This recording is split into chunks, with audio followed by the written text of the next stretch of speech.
Selamat siang semuanya.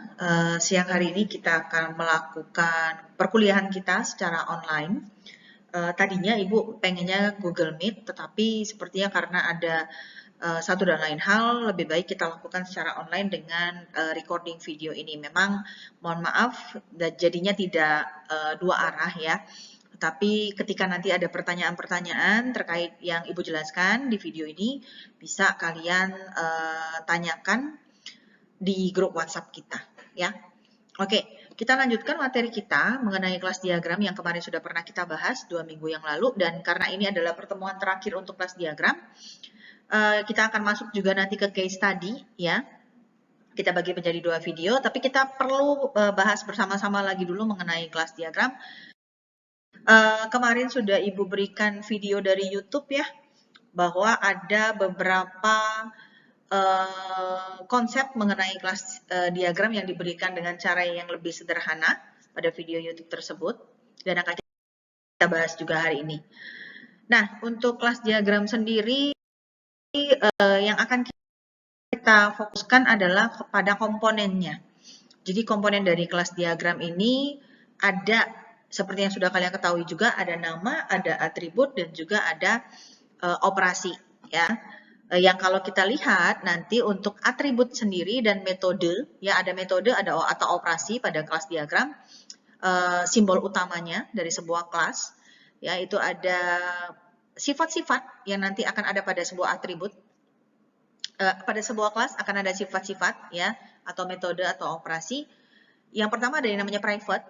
Jadi sebuah kelas kalau kita buat dia sifatnya private, maka tidak bisa dipanggil dari luar kelas yang bersangkutan.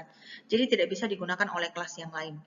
Kemudian ada yang kedua, protected. Jadi protected ini sebuah kelas itu hanya bisa dipanggil oleh kelas yang bersangkutan ataupun hanya bisa dipanggil oleh anak-anak yang mewarisi atau kita bilang kemarin punya sifat inheritance, ya yang mewarisi sifat dari kelas tersebut. Yang mana inheritance itu akan terkait juga dengan nanti adanya hubungan generalisasi ya dan juga spesialisasi.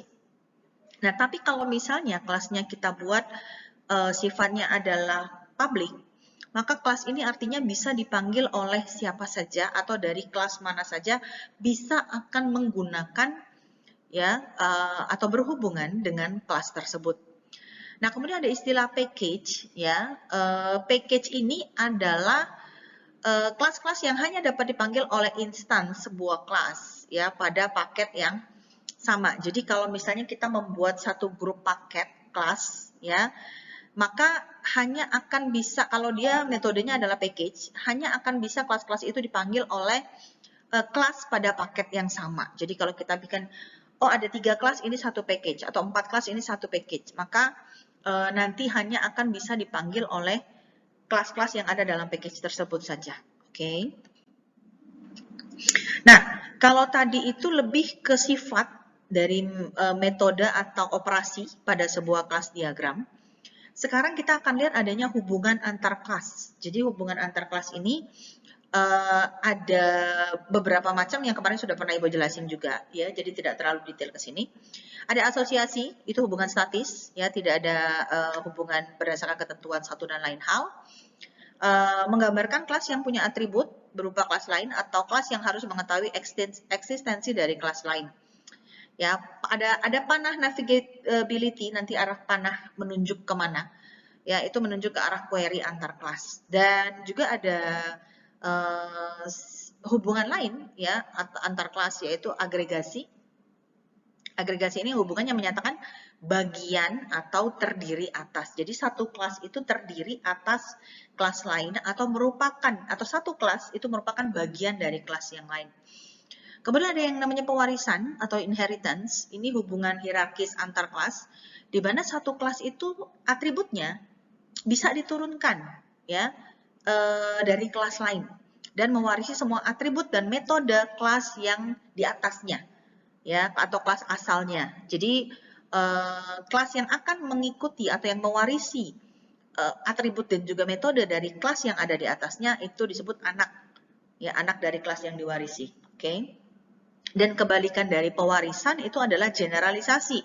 Karena kalau generalisasi kita memandangnya dari anak-anaknya ke sumbernya ya ke atasnya. Nah, kemudian ada hubungan dinamis, yaitu rangkaian pesan ya yang disampaikan dari satu kelas ke kelas yang lain. Ya, ini biasanya nanti kita gambarkannya dengan menggunakan sequence diagram. Oke. Nah, kemudian ada nanti multiplicity pada kelas diagram, seperti yang sudah pernah Ibu jelaskan di kelas. Ada hubungan satu ke banyak, banyak ke banyak, dan sebagainya. Kalau kita lihat dari gambar ini ada kelas customer, ada kelas order. Kemudian ada payment, ada order, ada payment di bawahnya nanti. Jadi payment ini dia generalisasi dari kredit, cash, dan juga cek. Jadi ada 3 bentuk pembayaran yang bisa dilakukan ya pada sistem ini, yang nantinya semua atribut payment itu akan diwarisi. Jadi ada unsur inheritance-nya juga. Atribut payment itu akan mewarisi, class payment akan mewariskan atribut amount kepada semua kelas di bawahnya. Tapi sementara itu kredit, cash, dan juga cek ini kita sebut adalah generalisasi dari payment. Ya. Nah, kenapa dibilang tadi untuk inheritance itu berlawanan dengan generalisasi? Karena ketika generalisasi, kalau dari cash, kredit, dan cek ke payment, itu kan tidak ada yang akan diwariskan sifatnya. Tetapi kalau dari payment, ke kredit, cek, dan cash itu ada yang diwariskan. Nah, kemudian ada order detail. Kalau kita lihat di sini, ya, ada whole, ya, ada whole-nya di situ.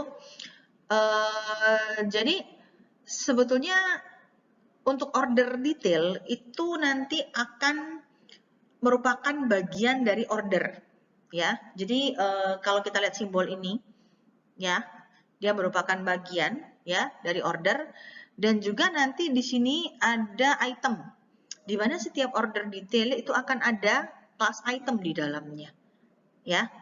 Oke. Nah, untuk multiplicity kemarin sudah pernah kita bahas ya. Kita lihat contoh-contoh diagram, kelas diagram dari berbagai sistem. Yang pertama nih, kita lihat contoh kelas diagram dari sistem manajemen sekolah.